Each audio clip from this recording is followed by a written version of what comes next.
Welcome back to Tinkbing. Check it out. I'm Tink, she's Bing. We're checking out RC cars.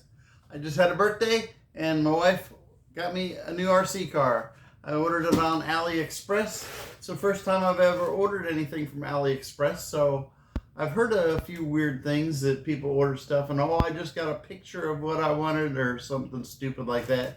But I got a nice heavy box. It seems pretty substantial. I'm pretty confident what I ordered is actually in there, or what I tried to order was actually in there. So let's find out.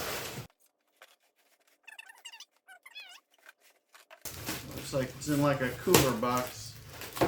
Bingo! Look at that. Everything looks packed in there nice and tight. All looks protected really well. I got this on AliExpress from a place called Drop Shipping Wholesales Store. So I've seen this RC truck on AliExpress for lots of different prices, and the best price that I could find was through this Drop Shipping Wholesales Store place. So let's pull it out and see what we got here. Looks like I've got the spare tire and the front bumper there. We'll have to assemble that, it looks like. And I have some foam inserts for the tires. And what else have we got here? It looks like the car itself is in the way. We'll pull that out next and set it aside. And we have a charging cable for the battery. And we have our remote control. It's kind of a funny looking remote control, but that's all right. And that empties out our styrofoam box. So if you're looking to get a fancy gift box for somebody that's got all of the writing and everything on it, don't order from these people. This doesn't come in a regular box. It just comes in that styrofoam box. But that's fine. This gift is for me, and I want the car, not a fancy box. So let's pull this out and see what we've got here. This is the MN128 Jeep, and I ordered the black color. Now it looks like I may have an issue with it already on the bottom. What's going on here? I've got a piece of the linkage that is loose, and it's actually got a crack in it right here. So if you look real close, that piece of linkage has a crack in it. I'll have to get a hold of the company and see if they can send me a replacement part for that. It's supposed to be hooked up right up inside of there. So you can see the other one here where it goes along, and it is hooked up right down in there. And this one is supposed to be hooked up right next to it right there. But it has a crack in it, and it has popped off. It can probably be popped back on, but it's not going to stay probably since it has a crack in it.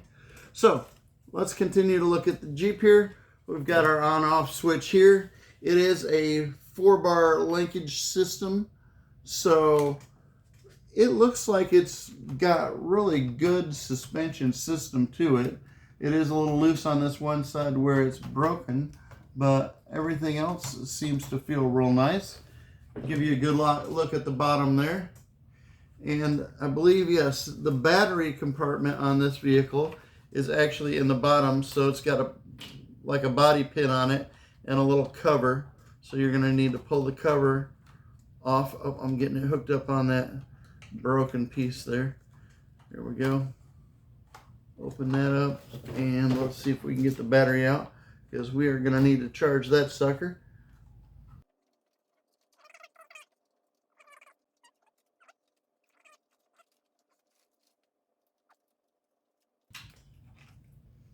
And there's your battery. Now this just has one lead on it, so you're going to need to use the charger that came with it. But it tucks right up underneath the back of the Jeep real nice there. Now this has some really cool little fenders on it. It's got the little mean face grill on it. And this is the first RC car that I've got that has an interior in it, which is very cool to see. The doors actually function, and I like these little doors that have the bars on it instead of the solid doors with the roof and everything on it. I wanted to get something that was a little more open looking. Has a little bit of carbon fiber look to the back end in there, right behind the back seat. And that's probably covering up some of your, oh, that's going to cover up where the battery goes in there. Then you've got your little steering wheel and your little shifter rod. It even has little places to keep your drinks in there. If you want to have a driver in there, you could even give them a little drink if you wanted to. Pretty cool. So the mirrors are going to snap on right there. It looks like your windshield wipers snap on right here. There's a couple pieces on the snap on in the hood. And of course that front bumper piece.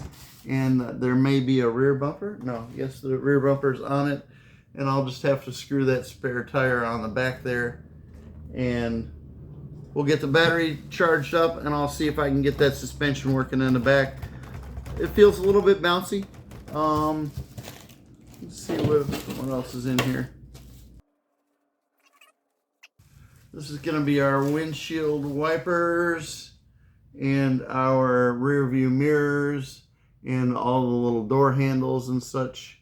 So I'll need to clip those off and put those on the car. There's your little hood pieces that go up in the hood. There's your gas cap cover. Very cool. And it looks like I've got a couple of extra pieces there as well. So we'll look at the instructions and we'll see how to put all that stuff on there, and we'll see if we can get this thing running, and we'll see if we can get a running video and see how it runs for you.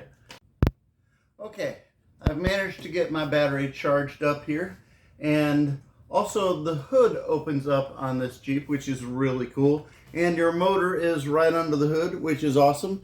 There's a nice heat sink on the motor, and when I first opened up, there was a little warning sticker about how hot it gets on there. Make sure you remove the sticker from your heat sink so that can do its job.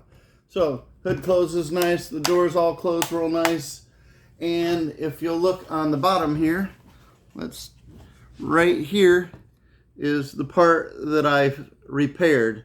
That was the part that was broken, and I've managed to repair it with some CA glue and some shavings from a lead pencil and a piece of paper towel. So that was a little repair that I had to take out and do in my shop, and it looks like it's going to get me through for now, and everything is functioning again, and we are ready to take this thing out and give it some driving and give it a good testing. Now, I've also checked this out a little bit. Just in my house, I rode it over my little wobbly sticks. Just keep it running.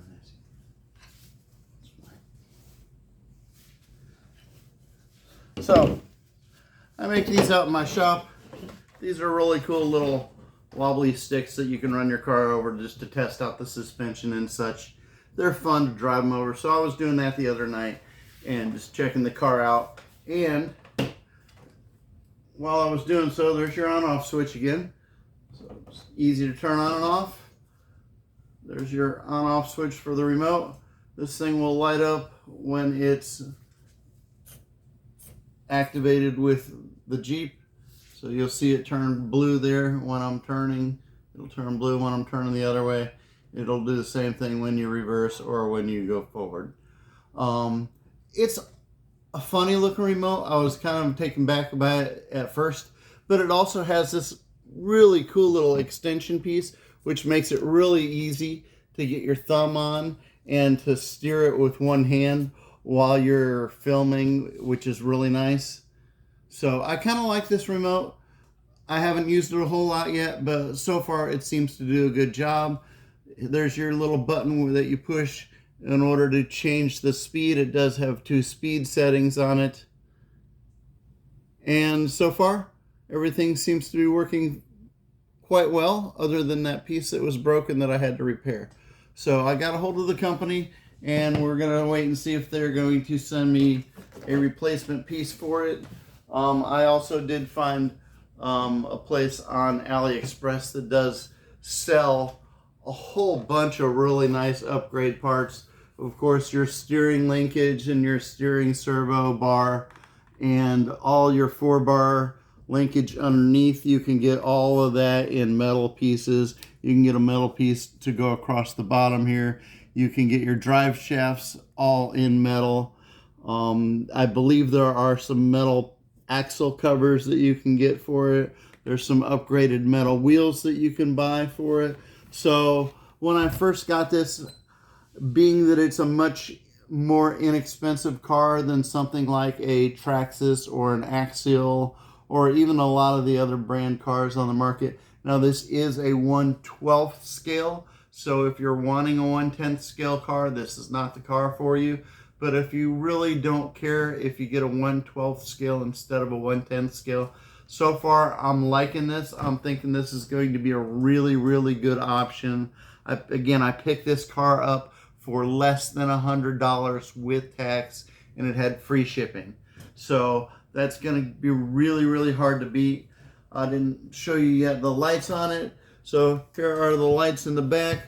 Those are really cool. There's your running lights, just standard running lights. As soon as you let go, it's going to lock into that brake mode. And then it also has your reverse lights on it. And it does have your turn signals. Whenever you turn left or turn right, the turn signals are going to activate. And then you have on the front, you have the Mean Jeep front end, which has the little attitude to the headlights there. And again, if you turn to the right, the front right turn signal will activate, and turn to the left, and your left front turn signal will activate as well. Now this is going to be really fun to find a driver for. I'm going to want to find a little driver to fit in the inside there and have some fun with this thing. And looking forward to making some running videos to show you guys how it works outside, and maybe getting some upgrade parts later on for it down the road. Peace out.